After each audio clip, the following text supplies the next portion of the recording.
Hello everyone, AIPMT NEET 2012 के इस question में हमें दिया गया था एक सॉलिड सिलेंडर जिसका मास 3 केजी है। वो रोल कर रहा है एक हॉरिजॉन्टल सरफेस पे जिसकी वेलोसिटी 4 मीटर पर सेकंड है। ये कोलाइड करता है एक हॉरिजॉन्टल स्प्रिंग के साथ जिसका फोर्स कांस्टेंट 200 न्यूटन पर मीटर दिया गया है। क्वेश्चन में हमसे maximum compression produced in the spring पूछा है।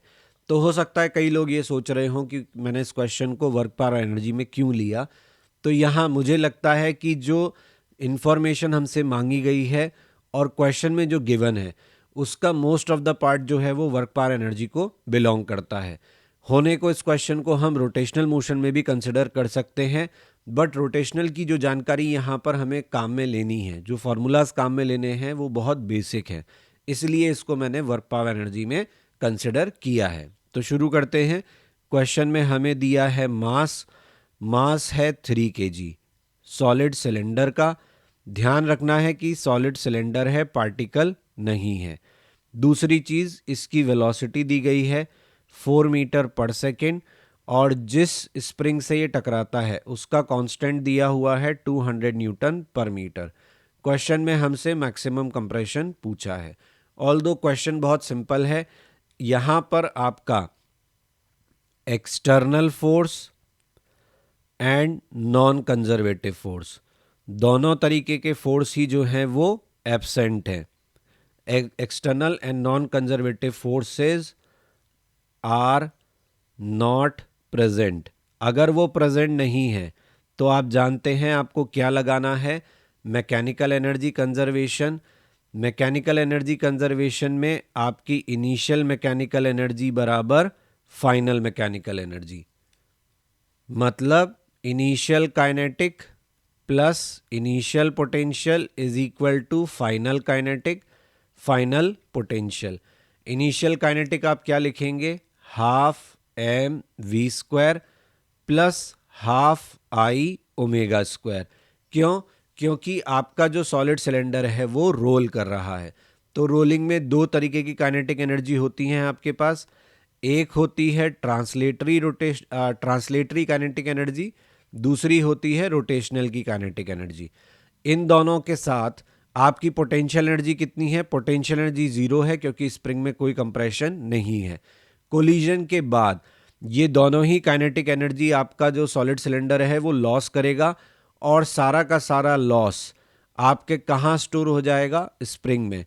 तभी वर्ड यूज किया गया है मैक्सिमम कंप्रेशन, क्योंकि काइनेटिक एनर्जी का अगर कोई भी पार्ट बचा तो इसका मतलब आपके स्प्रिंग के कंप्रेस होने की गुंजाइश है, और अगर स्प्रिंग कंप्रेस हो सकती है तो फिर आपका इलोंगे कंप्रेशन जो है वो मैक्सिमम नहीं बोला जा सकता।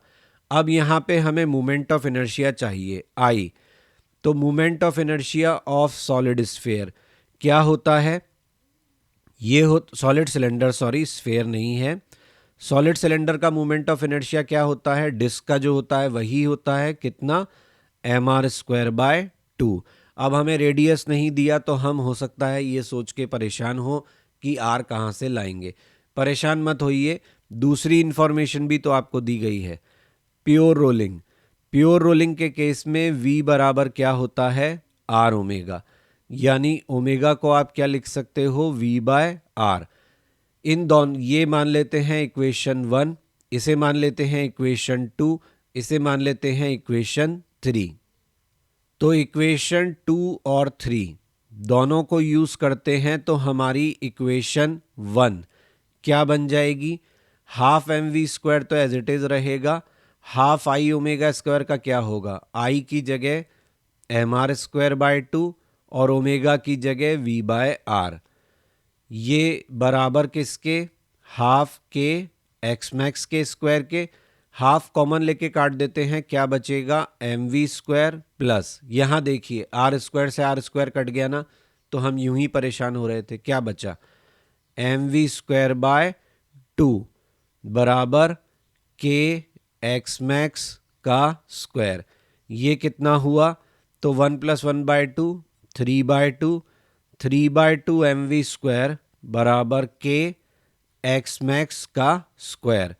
तो यहां से मैक्सिमम कंप्रेशन कितना आ जाएगा? v अंडर रूट के बाहर चला जाएगा, क्या बचेगा? 3m/2 के। वैल्यूज क्या दी गई हैं?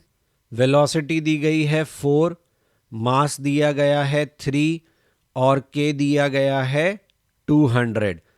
तो यहाँ पे 2 3 दिए हुए हैं अंदर, तो अंडर रूट से 3 एक बाहर आ गया, डबल 2 है तो एक 2 बाहर आ गया, 100 से 10 बाहर आ गया। ये कितना हो गया? तो ये हो गया 6/10 यानी कि 0.6 मीटर। यही आपका सही आंसर है। आई होप आपको ये सोल्यूशन समझ आया होगा। Please like share and subscribe my channel. Bell icon दबाना ना भूलें ताकि सभी इंपॉर्टेंट अपडेट्स आपको टाइमली मिलते रहें। क्वेश्चंस के टेक्स्ट सोल्यूशन देखने के लिए जिनमें आपको वीडियो नहीं प्ले करना पड़ता, ट्विस्टेड क्वेश्चंस के सोल्यूशन देखने के लिए टेक्स्ट फॉर्मेट में आप मेरे ब्लॉग पर जा सकते हैं। मुझे सजेशन देने के लिए मेल कर सकते हैं। टिप्स ऑफ द डे के लिए फेसबुक पेज और इंस्टा पे ज्वाइन कर सकते हैं।